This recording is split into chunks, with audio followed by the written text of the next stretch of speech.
So, the garage guy, that's me, right? Well, I also love desks. And so John and I, sort of collaborated together what he wanted for a desk. We talked about different monitors. We talked about audio. We talked about the type of desk. And as you can see, this desk looks familiar if you've been following me for any period of time. He had some really great ideas that I'd never thought of doing, which are pretty fantastic. That I want to do this to mine next. So I want to do some updates to my desk. So I'm going to take you through all the parts and pieces of this and show you what the methodology is here and what each product is. And then I'm going to go home and tear my desk apart and redo it because this one's awesome. So this is a Uplift Frame. The black frame, and it's the commercial version. I would highly suggest you do that if you're going to do the Uplift setup. The commercial version has an extra cross beam to give a little more stability, especially since you're going to start to put a lot of weight on it when you put monitors and laptops and speakers and all that stuff. So it's a really significant amount of weight that you have to put on the thing, and so having extra sturdiness I think makes a lot of sense. Plus, in this big glass house we're in here, the cross beam actually kind of creates some separation and makes it look the part. He's going to have a couple of chairs, maybe another chair in the corner. We're going to have some acoustic treatments on the wall, and probably some sort of acoustic treatment to hang down from the ceiling. It just looks a bit more finished, and because the legs they're squarer, chunkier, a little bit more substantial. So this top is I forget what the color's called, but we custom ordered this from our cabinet and countertop manufacturer Blue Tree that does a lot of our custom tops for our cabinets. And this is an 84-inch long, 30-inch deep by 84-inch long, 30-inch deep, L-shaped desk. And they sent this all in one big giant piece. I want to say the top is probably like $4,000, something like that, to do this custom top. Again, I think to me a desk is like a cell phone. If you use it a lot, like I carry my laptop around everywhere I go, so I spend a lot of money on my laptop, spend a lot of money on my cell phone, and I get a new one all the time. My desk is another one of those things that I use all the time. So, and I know that John does too. And so this is designed to be a fully functioning, not just a good looking, but a fully functioning array where he just docks his laptop, can run back and forth from the main house down here to the garage and do, especially in the world we currently live, do lots and lots of meetings on this setup. So then the monitor, and this is where John's genius came in, and Bryce's magician work with wiring. One of the hardest things to do with a desk like this, especially you can see it from downstairs. Cabling had to be really on point. Bryce probably laid under this desk for at least 10 hours. You see lots of desk tours. I cringe when I see the spaghetti wires, hanging all over the place. This setup has probably 50 different wires that we need for various components, and to get that all tucked and dialed. Bryce just you have to tweak and cut and rewire and try again, and just to get it all perfectly set up so that you don't see anything from underneath. So the monitor arm, this is a Mica, a Yellowtech Mica. I forget what they call this. It's part of the Mica system, and so this is a mount arm. It's a universal arm that it'll hold mic booms. It'll hold VESA mounts for the monitors.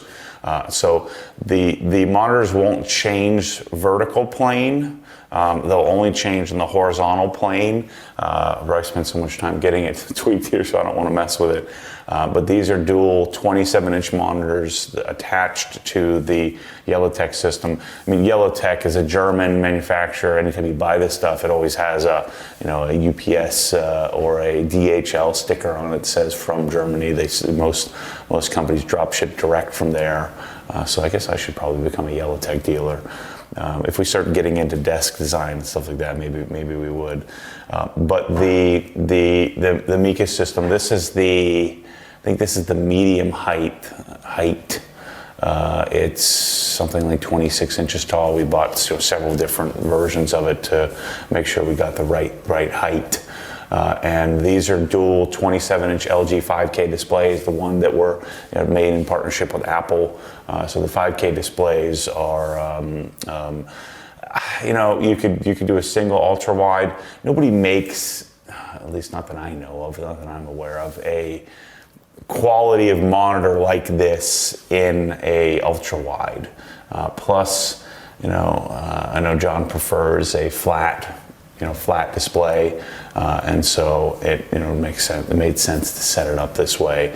The MacBook Pros can run dual ultra wide 5K displays as long as you have dedicated, directly run Thunderbolt 3 connections from your laptop. Can't daisy chain them, so that does present a bit of a wiring issue. Now, we've set this up on my 16-inch. John runs a 14-inch. We have a bridge dock, and we're waiting on. We need a Thunderbolt dock because the Apollo Twin X, which is our DAC, our basically our volume control for our speaker, also our input for our microphone. This needs another Thunderbolt connection. We don't want to run it on top of the laptop, and so what we'll be doing is getting. We have I think it's a Razer Dock that's coming. That will actually sit where this laptop is sitting right now. So the concept is, John will walk in, take his 14-inch display, dock it in the bridge dock. It used to be called the hinge dock. Now they've rebranded it as bridge. Dock it, then walk around, come sit at his desk, and then you have this epicenter that you run from from that 14-inch display. I think he has an M1 Max on order. So then this is where it gets a little complicated. In order to run a set of studio monitors, which we have here, these are Dynaudio LYD 5s.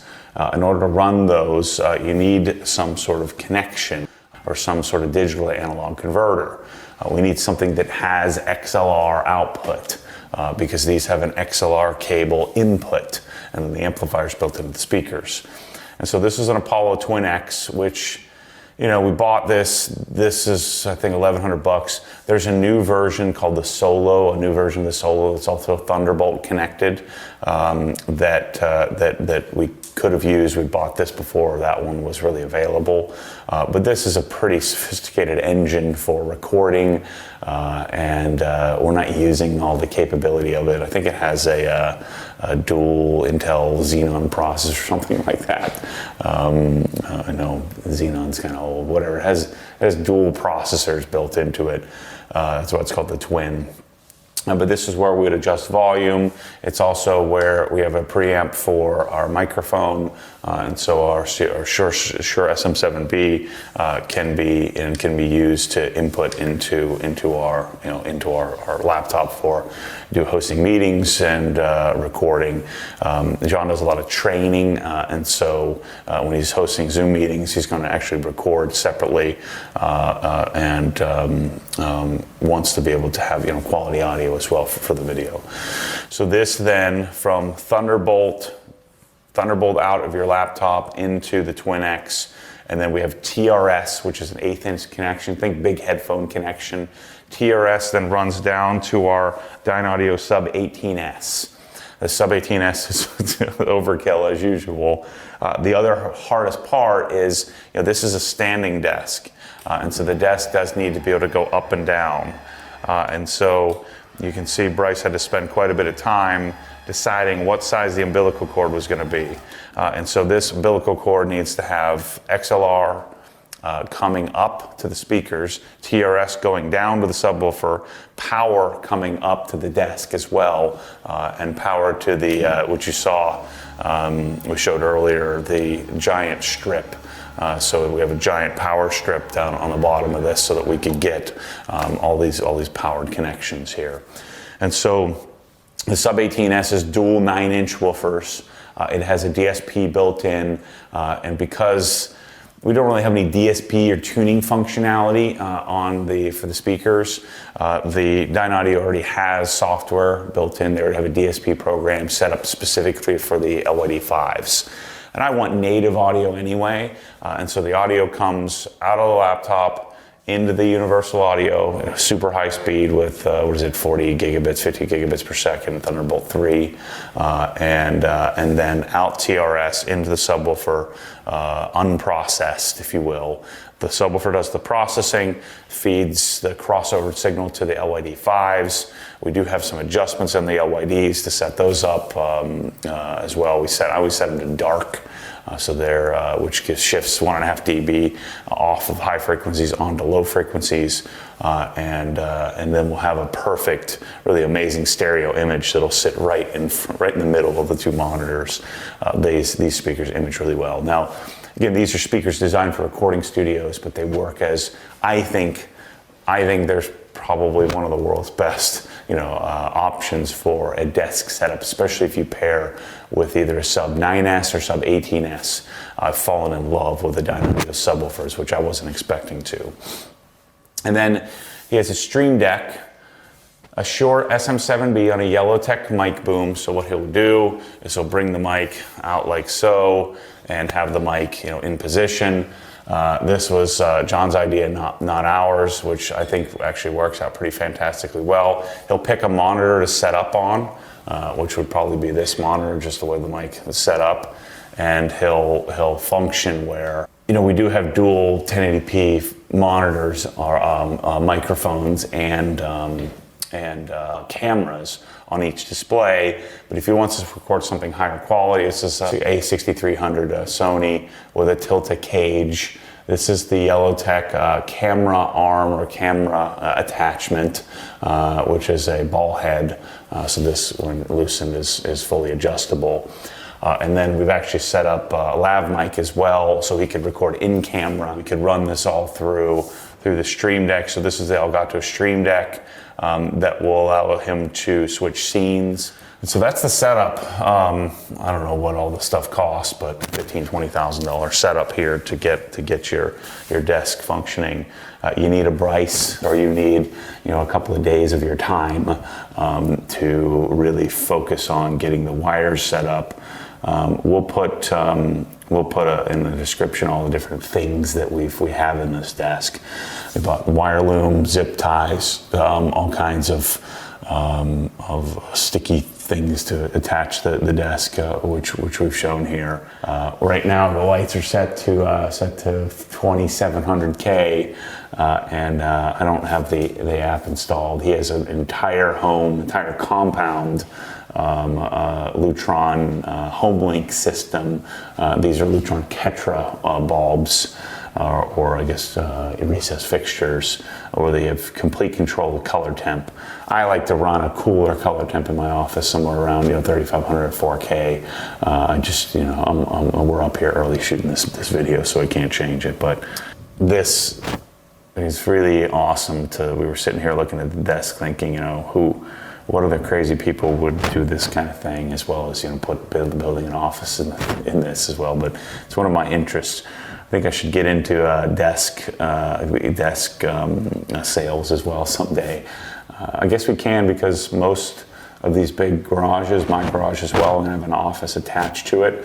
And I like the office almost as much as I like the wash bay. So we'll probably get into creating desks and things like that as well in the future. So thanks for watching, and I guess this is appropriate to say stay tuned for more crazy. This is a crazy setup, and I inspired heavily by my podcast studio setup in my garage office back at HQ.